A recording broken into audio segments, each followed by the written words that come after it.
My name is Marat Aminov. I am protesting to the Australian government to end my family's ordeal. They've been here for past 11 years. They're stateless nationals from former Soviet Union, and I wish to bring attention to our case and for the Minister for Immigration to bring resolution to our situation finally. I welcome the condemnation by Liberal MP Joe Hockey of the actions of Mr James Beatgood, but I just want to remind himself that only a few years ago we came by his office and asked him to help with our situation, and he refused us. Yeah, I just wanted to ask you, Marat, to tell us sort of briefly about what happened on Wednesday. Did you go to Canberra specifically to go to Parliament House? You mean when you doused yourself in the petrol? This was an act of I acted out of desperation after my father was, I believe, he was wrongfully accused and arrested just to separate us. When sorry, I don't know about the arrest. Could you just tell us about when I that? was at the hospital after I attempted to get attention of the Minister for Immigration when I jumped into the Parliament. I saw my mother collapse, and I saw my mother collapse. The last moment I changed my mind because I thought, you know, they would suffer irrecoverable loss if I was to do, you know, to do that. And for a fraction of a second, but when I woke up, I hit with the face. I hit one of the poles, one of the guards. When the security were trying to subdue me, I hit the pole with the face, and I blacked out for a second. And that was on Monday? Yes. And they took you to a psychiatric hospital? Yeah, after they took me out to the I remember the ambulance. The ambulance came, they took him to hospital, they checked him, and then they put him for psychiatric check. But he asked them to release him, and the father came to get him. Yes, I wasn't. Yeah. Did you feel like you needed to be admitted to the psychiatric hospital at that time? No, because you felt in control of your actions and what you were doing. I felt in control because I just wanted to attract attention of the politicians, so they could finally, you know, do something about my parents' case. And on that day, my father arrived, and we just wanted to go home, and doctors refused to let me go. They put an order on me.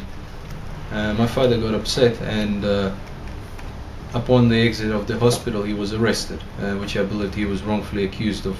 Did he get very angry in the hospital? Yeah, he got very angry because they did not let me go.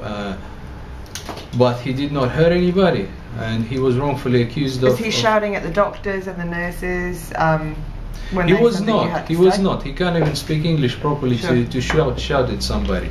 As he came out of the hospital, he was arrested, and the other day I found out he was treated badly because he was driven in the police car around. They undressed him, put him in the police car, put the air conditioning full blast, you know, so he would freeze in the back of the police car.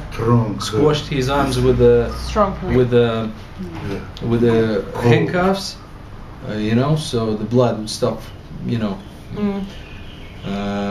That was initially when he was taken to the hospital, and out of desperation, my mom next day, she told me that he slashed his wrist.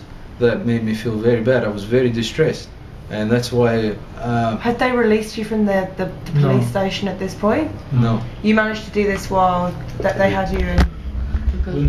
When they arrested him and do everything, where did he put this? Where did he put this? Where did he? Here. And were you trying to kill yourself, or were you just wanting to? This is protest, not kill. It's protest, yeah. I thought secret services were after me at the time. And you think this is a result of your experiences in Latvia, and then not feeling as secure perhaps as you could in Australia? Exactly. Yeah. So how long ago was this that you admitted yourself to the institution? Beginning of this year. And were you there? Like, you stayed there permanently for a period of time? For a period of time, yes. How long were you there for? I think about 2 months' time. And were your parents okay at this time? Oh, they came to visit me. Yeah. And were you experiencing, you know, feelings of stress and worry, and also that it was affecting the whole family? Yes, it was. It was. It's very difficult come. Like this is miracle we come in Australia. Every time I say this is miracle, Yeah. we come. Because 8 years my husband go any embassy ask please give me protection from this Latvia. So you tried many different embassies. Looking this is passport. Okay, no way. And did you fly straight into Sydney? You came to and just chance. Because we know only Sydney. We don't know Australia. Yeah. We fly in Sydney and somebody tell us you go Bondi because many Russians live in Bondi.